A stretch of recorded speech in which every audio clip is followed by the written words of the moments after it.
Alright, hey guys, so there's been a new Humble Bundle that came out yesterday, the Humble Endless RPG Lands Bundle, and this comes with a bunch of great games, so I thought I'd quickly go through it. For $1, you get Borderlands Game of the Year Edition, The Incredible Adventures of Van Helsing Final Cut, and Wurm Unlimited.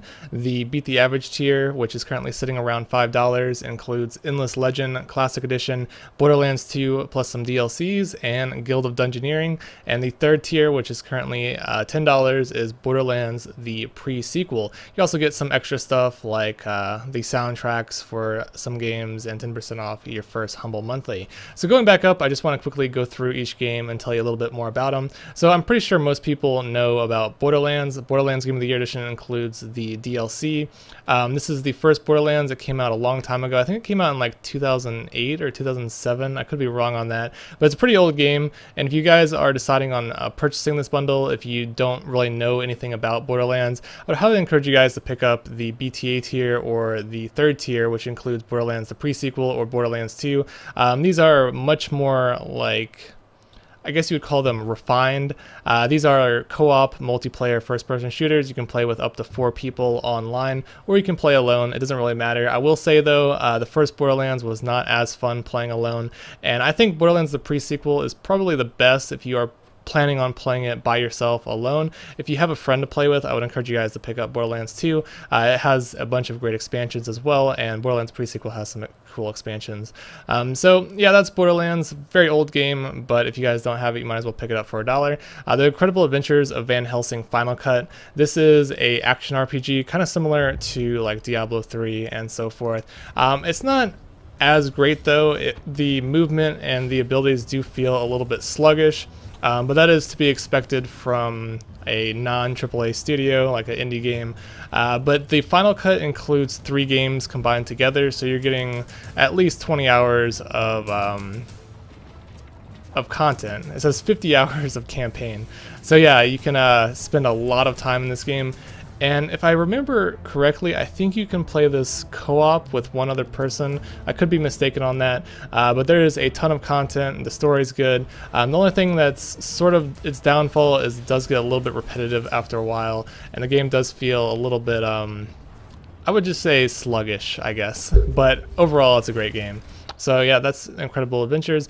Wurm Unlimited, I would not really suggest this, but this is a open world sandbox MMO, I guess, MMO RPG. You can build your own like buildings, and apparently you can play with other people. It looks kind of primitive in my opinion, and it's probably not something very many people play. So that's the $1 tier. I would say the best game in the $1 tier is The Incredible Adventures of Van Helsing, unless you're really eager to play the first Borderlands game. The second tier, Endless Legend, pretty popular game. This is a grand strategy turn-based game.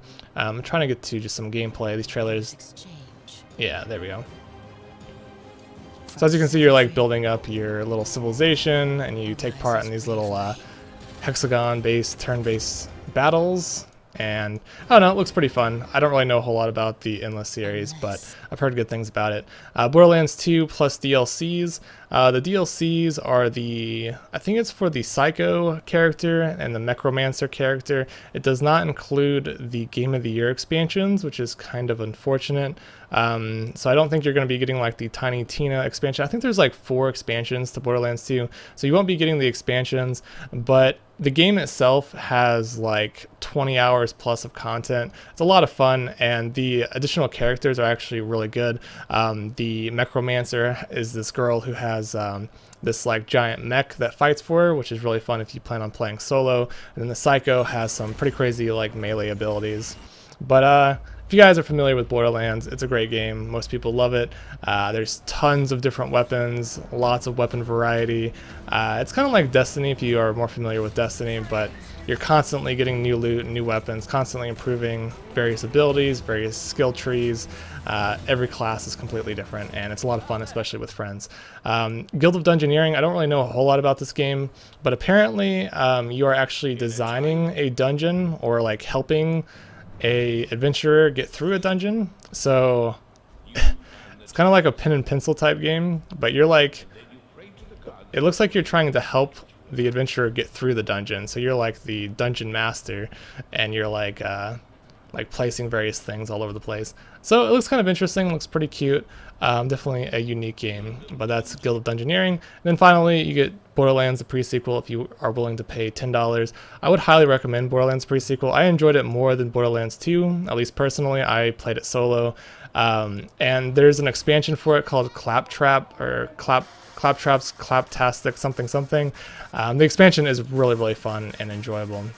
But yeah, this one has some cool elements to it, like zero-G, some space, different planets and so forth. So yeah, it's a really fun game and definitely worthwhile. It's basically, Borderlands pre-sequel is basically an expansion to Borderlands 2, but I think the pacing is a little bit better, and I just had a little bit more fun with it, at least personally. But they're both good games, so if you are a big fan of Borderlands 2, you might as well get Borderlands the pre-sequel. You won't be disappointed. It's a great game. So yeah, that's the entire bundle.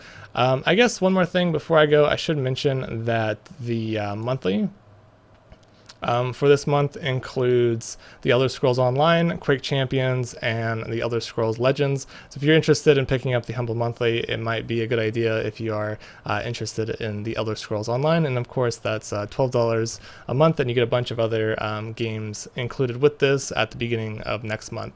So yeah, I just wanted to quickly mention that, and I guess that's it. So thanks for watching, and have a nice day.